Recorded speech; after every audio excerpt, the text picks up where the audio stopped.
ओम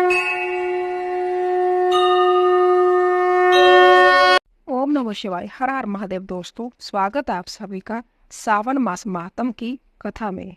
दोस्तों, आज हम 15वां अध्याय शुरू कर रहे हैं। 15वां अध्याय, सुपोदन नामक व्रत। श्री सनातन कुमार जी ने भगवान शंकर जी से कहा, हे प्रभु, मैं नागों का आश्चर्यजनक नाग पंचमी व्रत आपके मुखारबिंद से सुन चुका हूँ। हे देवेश, अब आप मुझे छठी के दिन किए जाने वाले व्रत के संबंध में बतलाइए। इस व्रत का नाम क्या है और विधान क्या है? भगवान शंकर जी ने श्री सनातन कुमार जी से कहा, हे तात, श्रावण मास शुक्ल पक्ष की छठी तिथि को महामृत्यु विनाशक उत्तम सुपोदन नाम का व्रत करना चाहिए। शिव मंदिर में अथवा घर में ही महादेव की पूजा करके दाल, आटा, भात का नैवेद्य, नमक सहित आम का साग रखना चाहिए। ब्राह्मणों को नैवेद्य पदार्थों का बयान देना चाहिए। जो मनुष्य विधि पूर्वक इस व्रत को करता है उसे बड़े भारी पुण्य की प्राप्ति होती है। इसके संबंध में मैं तुम्हें एक प्राचीन कथा सुनाता हूँ। रोहित नामक एक राजा के जहाँ बहुत समय तक संतान नहीं हुई, उसने पुत्र की प्राप्ति के लिए कठिन तप किया। तप के द्वारा श्री ब्रह्मा जी ने प्रकट होकर उस राजा से कहा, हे राजन, तुम्हारे भाग्य में पुत्र प्राप्ति नहीं है। लेकिन राजा इस पर भी पूर्ववत तपस्या में लीन रहा।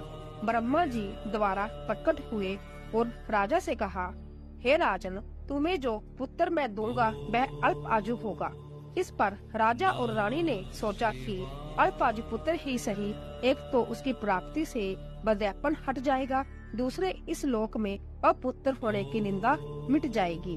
श्री ब्रह्मा जी के वरदान से राजा के जहाँ शोक और हर्ष से पुत्र हुआ। राजा ने जातकर्म आदि संस्कार बड़ी धूमधाम से किए। राजा रोहित तथा रानी दक्षिणा ने पुत्र का नाम शिवदत्त रखा। डरते डरते राजा ने राजकुमार का उपनयन संस्कार किया। मृत्यु के डर से राजा ने उसका विवाह नहीं किया। जब राजकुमार 16 वर्ष का हुआ तो उसकी मृत्यु हो गई। ब्रह्मचारी पुत्र के मरने से राजा दिन रात चिंतित रहने लगा, क्योंकि जिस वंश में ब्रह्मचारी की मृत्यु हो जाती है वह वंश नष्ट हो जाता है और उसकी दुर्गति हो जाती है। सनातन कुमार जी ने भगवान श्री सदाशिव से पूछा, हे देवादिदेव, हे जगन्नाथ, क्या इसका कोई उपाय नहीं है? यदि है तो मुझे बतलाएं।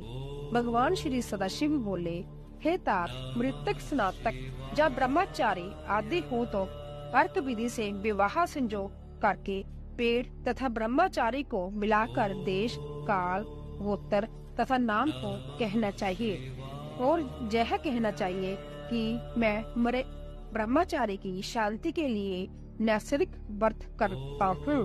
पहले सोने से अवयुदिक कर अग्नि स्थापन तथा अगार वाज्या संज्ञक आदि आहुति देनी चाहिए।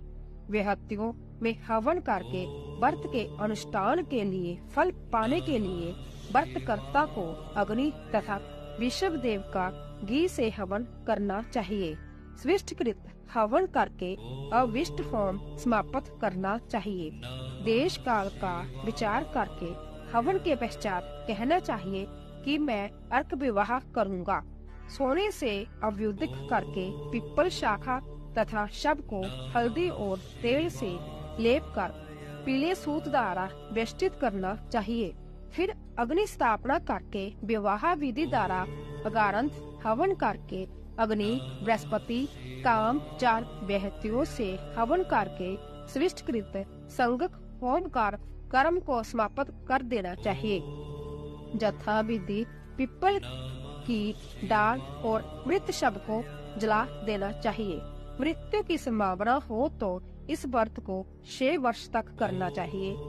30 ब्रह्मचारियों को नए कौपिन और एक हाथ का या कर्ण मात्र का कृष्ण जिन देना चाहिए। खंडाऊ, शक्तर, माला, गोपी चंदन, मणि, प्रवाल, माला तथा आभूषण समर्पण करना चाहिए। इस प्रकार करने पर कोई बिगड़ नहीं होता। भगवान शंकर जी ने श्री सनातन कुमार से कहा, हे सनातन कुमार, राजा ने इस विधि को ब्राह्मण के मुख से श्रवण करके सोचा कि यह असंख्य अर्क विवाह मुझे अच्छा नहीं लगा।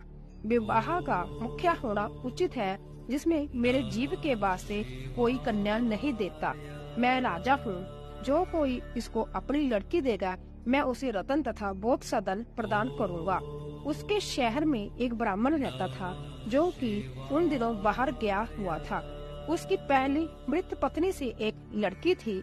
उस ब्राह्मण की दूसरी पत्नी बहुत ही दुष्ट थी। उसने डाह से तथा पैसों के लालच में राजा को लड़की देना स्वीकार कर लिया। उसने 1 लाख रुपया नगद लेकर राजा को अपनी सौतन की 10 वर्षीय कन्या उसके मृत लड़के के लिए दे दी। उस लड़के को लेकर राजा के सेवक शमशान भूमि में गए। उन्होंने राजकुमार के शव के साथ उस लड़की का विवाह किया और बाद में उस शव के साथ उस लड़की को जलाने की तैयारियां करने लगे। जब लड़की बोली, आप यह क्या कर रहे हो? लड़की की बात सुनकर वह सब दुखी होकर बोले, यह तेरा पति है, हम इसकी देह को जला रहे हैं। लड़की डर कर रोने लगी और उसने कहा, आप मेरे स्वामी को क्यों जलाते हो? मैं इसे जलाने नहीं दूंगी। आप सब लोग जहाँ से जा सकते हो, मैं तो यही इसके पास ही रहूंगी और जब जय उठेंगे इनके साथ ही जाऊंगी। लड़की का हठ देखकर सब करुणा से और चित्त होकर वहाँ से चले गए। उस समय बड़े बूढ़ों ने कहा, घोर कष्ट है, हम किसी का भविष्य तो नहीं जान सकते। यह लड़की बेचारी अपनी सौतेली माँ के द्वारा बेची गई है, इसके तो भगवान रक्षक है। हमें मरे हुए राजकुमार और इस कन्या को हरगिज नहीं जलाना चाहिए और जहाँ से चले जाना चाहिए। इसके बाद सब लोग अपने अपने घरों को वापस लौट गए। अब वह छोटी सी लड़की, जो कि कुछ भी ना समझती थी, शव के पास अकेली बैठी हुई रोने लगी और बार बार भगवान श्री सदाशिव तथा भगवती पार्वती को याद करने लगी। उधर दयासागर भगवान सदाशिव तथा भगवती पार्वती भी बार बार उसको याद करने लगे और नंदी पर सवार हो तेजी के साथ उस बालिका के पास पहुँचे। बालिका ने जब भगवान श्री सदाशिव और भगवती पार्वती को देखा तो वह अपने स्थान पर से उठी और प्रणाम किया। उसे भगवान तथा भगवती के आने से बहुत संतोष हुआ। उसने भगवान सदाशिव से पूछा, क्यों मेरे पति जी उठेंगे? उसके सहज बाल भाव को देखकर कृपालु भगवान सदाशिव तथा पार्वती ने कहा, हे बालिके, तेरी माँ ने सुपोदन नामक व्रत किया था। तेल तथा जल लेकर उसके फल को संकल्प करके तू उसे अपने पति को दे दे तथा मरे हुए पति से कह, मेरी माँ ने जो सुपोदन नाम का व्रत किया था उसके प्रभाव से मेरा पति पुण्य जीवित हो जाए। बालिका ने भगवान सदाशिव तथा भगवती पार्वती के आदेश अनुसार वैसा ही किया। शिवदत्त तुरंत उठकर बैठ गया। भगवान सदाशिव तथा भगवती पार्वती उस बालिका को व्रत करने का आदेश देकर अंतर्धान हो गए। श्री सदाशिव और भगवती पार्वती के जाने के बाद शिवदत्त ने उस कन्या से पूछा, तुम कौन हो और मैं किस प्रकार जहाँ आया हूँ? बालिका ने शिवदत्त को सारी कथा सुना दी। इस प्रकार रात बीत गई। प्रातःकाल नदी के तट पर स्नान करने के लिए आए हुए लोगों ने वापस लौटकर राजा से जाकर कहा, महाराज, आपका पुत्र तथा पुत्र वधू नदी के किनारे पर बैठे हैं। राजा सारा हाल सुनकर अत्यंत प्रसन्न होकर बाजे गाजे के साथ नदी के तट पर गया। जनता ने प्रसन्न होकर राजा की स्तुति की। राजा ने पुत्र वधू की प्रशंसा की और कहा, आप लोग मेरी स्तुति क्यों कर रहे हो? मैं तो एक मंद बुद्धि अदम जीव हूँ। मेरी यह पुत्र वधू सुभागा और धन्य है। इसके संजीव पुण्य से राजकुमार जी उठा है।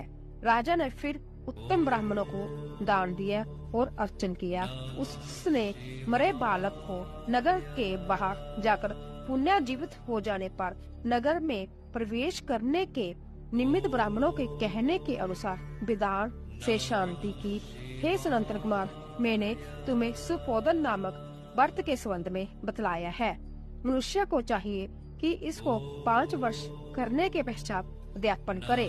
भगवान श्री सदाशिव तथा भगवती पार्वती का प्रतिदिन अर्चन करके चूरू तथा आम के पत्तों द्वारा प्रातःकाल हवन करना चाहिए। पूरा विधान से व्रत में नैवेद्य तथा व्यान देना चाहिए। इस प्रकार व्रत करने से मनुष्य को चिराजु पुत्र की प्राप्ति होती है और अंत में वह शिवपुरी को चला जाता है। 15वां अध्याय समाप्त।